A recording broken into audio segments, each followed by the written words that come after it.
Diba? Isama niyo yung mga jowa niyo din at saka yung mga asawa ninyo.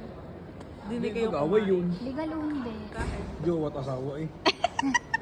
Schedule. Hindi, oo. Monday, Tuesday, Wednesday. Pagkatawag, Sayang-saya ka naman, sayang-saya.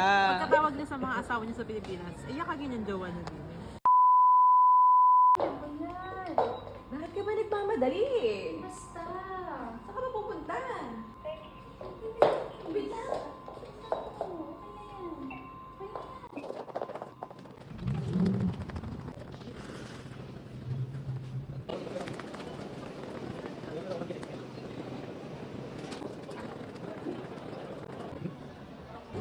Hindi ko na kailangang maghintay na makauwi ako ng Pilipinas para makakain ng mga pagkain Pinoy. Why? Dito na lahat. Pipila ka sa kantin. Tapos may pagkain na ganyan. Bonggay. Are you bago ka madapa, ibaba mo muna yan ha? O, Aryan, isip ka here.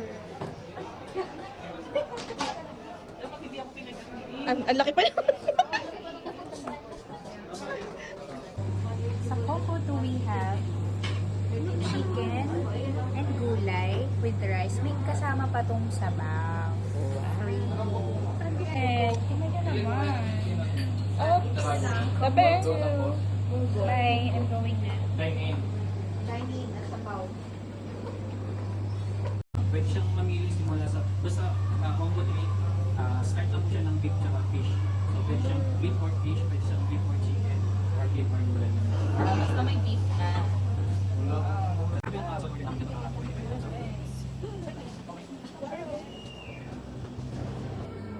Tumigit ka na kansi.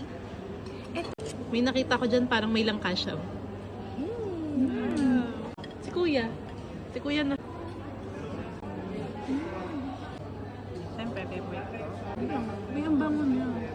And then now, bacolod. Ang sarap. Sarap. Tingnan nyo naman. Wow. See? Sobrang lambot niyan guys. Oh. Kita nyo ba yan? Ang sarap. Pumba?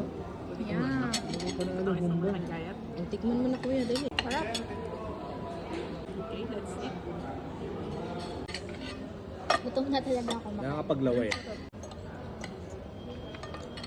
Grabe yung piket. Paano yung piket? Umiikot sa laman, umiikot sa balat ko yung ano. Katawan ko yung taba. Pero masarap no? Kuya, masarap din. Tingnan nyo naman. Kunin ko na itong malaki. Gusto mo siya?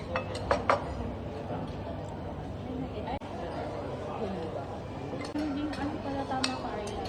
Wala siya nagluto. 60 reals ang isang pira. Guys, gusto niya pa ng rice, nahihiya siya. Nahimatay sa sobrang sarap. Mapapa-extra rice ka talaga.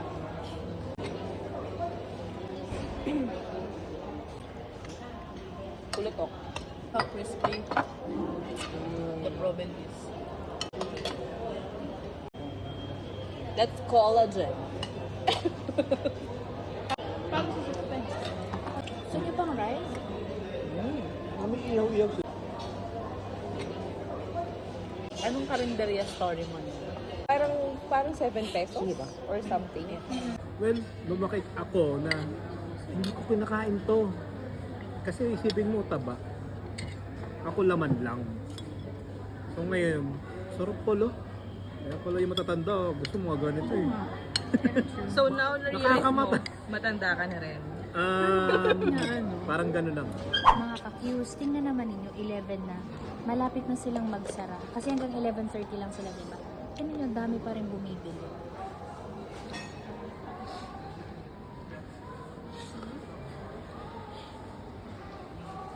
Mga kakis, kung malapit kayo sa Mansura, tapos tinatamad kayo magluto, dumana lang kayo dito sa Almira, Mansura. Papahirapan pa ba ang mga sarili? Sa first floor, bumili kayo din ng gulay at saka isda or chicken at ano.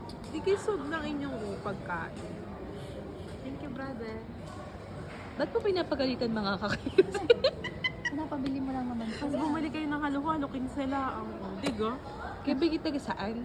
Kaysa kayo bibi magluluto pa eh. Kayo mga pagod na ano. Pagod na kayo sa trabaho. Kaya nga. Eh kung kayo na may 50 pesos eh, ayos na yan. Love